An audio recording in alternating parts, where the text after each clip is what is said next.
Saudari-saudaraku yang terkasih, berjumpa kembali bersama saya Inspirasiku di Antara.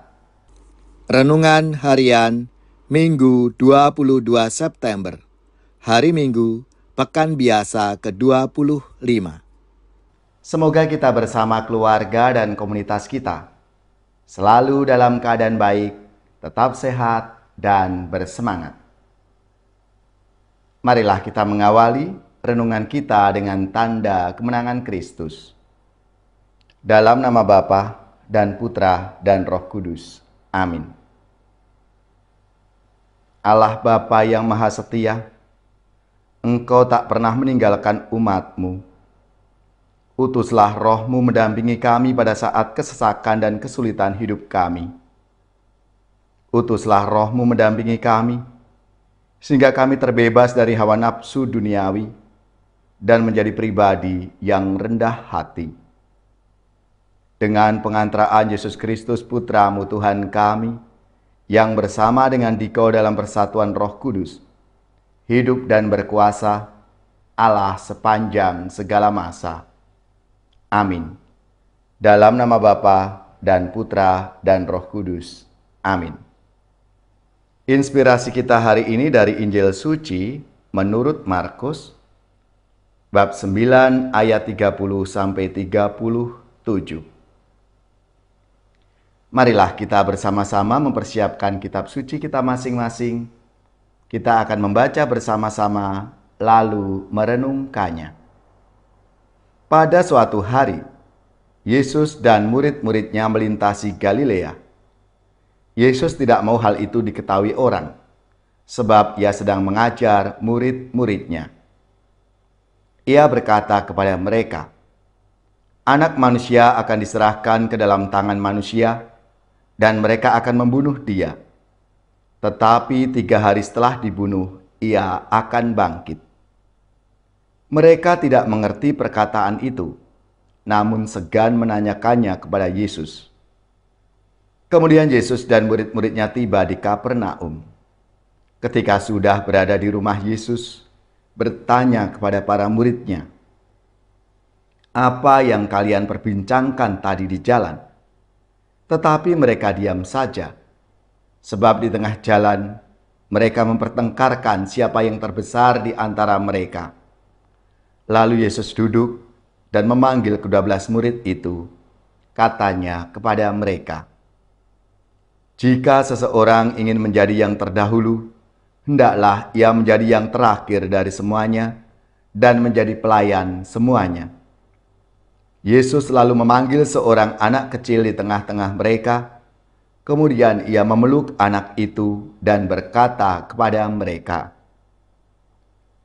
"Barang siapa menerima seorang anak seperti ini demi namaku, dia menerima aku. Dan barang siapa menerima aku, sebenarnya bukan aku yang mereka terima, melainkan Dia yang mengutus aku." Demikianlah sabda Tuhan. Terpujilah Kristus.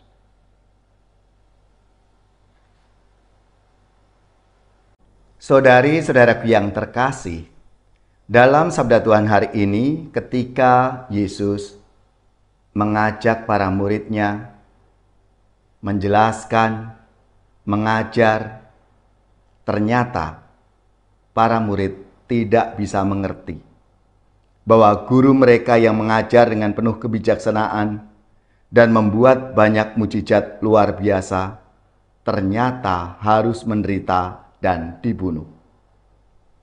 Para murid tidak mengerti karena nalar mereka dipenuhi dengan pamrih mencari kebesaran duniawi. Apa yang dipikirkan Yesus jauh berbeda dengan apa yang dipikirkan oleh para murid.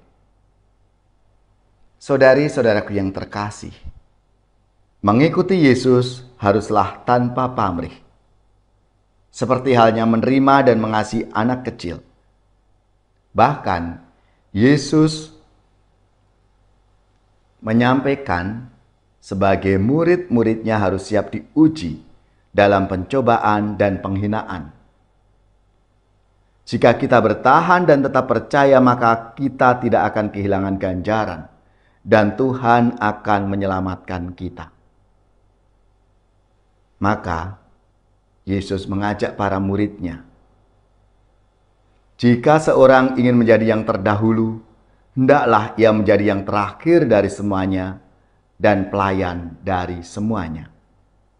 Menjadi murid-murid Kristus harus siap untuk merendahkan diri, menjadi pelayan, dan tidak punya pamrih dalam tugas pelayanan sehari-hari. Maka Yesus menempatkan seorang anak kecil menjadi contoh, menjadi teladan. Barang siapa menyambut seorang anak seperti ini dalam namaku, ia menyambut aku. Dan barang siapa menyambut aku, bukan aku yang menyambutnya, tetapi Dia yang mengutus aku. Marilah, saudari-saudaraku yang terkasih, kita menjadi pelayan-pelayan dalam hidup kita dengan penuh kerendahan hati, seperti yang telah diteladankan oleh Tuhan Yesus kepada kita.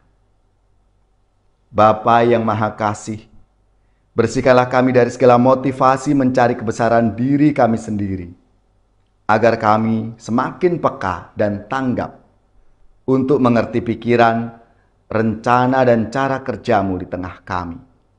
Semoga kami dapat bekerja sama mewujudkan rancangan keselamatan-Mu.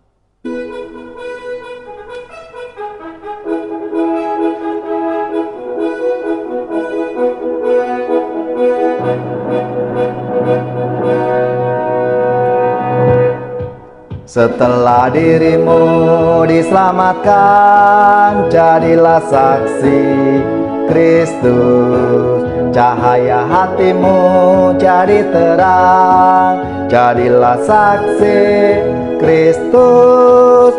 Tujuan hidupmu jadi nyata, jadilah saksi Kristus. Setelah dirimu kau tinggalkan, jadilah saksi Kristus. Kehidupan baru kau dapatkan, jadilah saksi Kristus. Api cinta Kristus kau kobarkan, jadilah saksi Kristus. Di saat hatimu jadi hampa, jadilah saksi Kristus. Tiada hasratmu dalam karya, jadilah saksi Kristus. Tiada harapan kan berjuang, jadilah saksi Kristus.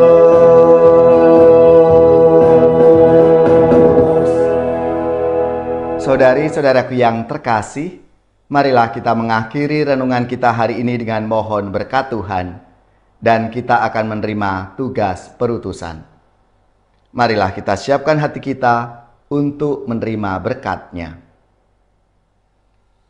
Semoga saudari-saudara sekalian, keluarga-keluarga dan komunitas kita, orang-orang yang kita doakan, mereka yang sakit, yang menderita, seluruh tugas, belajar, pekerjaan, usaha, serta karya pelayanan kita, dibimbing, dilindungi dan diberkati oleh Allah yang Maha Kuasa, Bapa dan Putra dan Roh Kudus. Amin.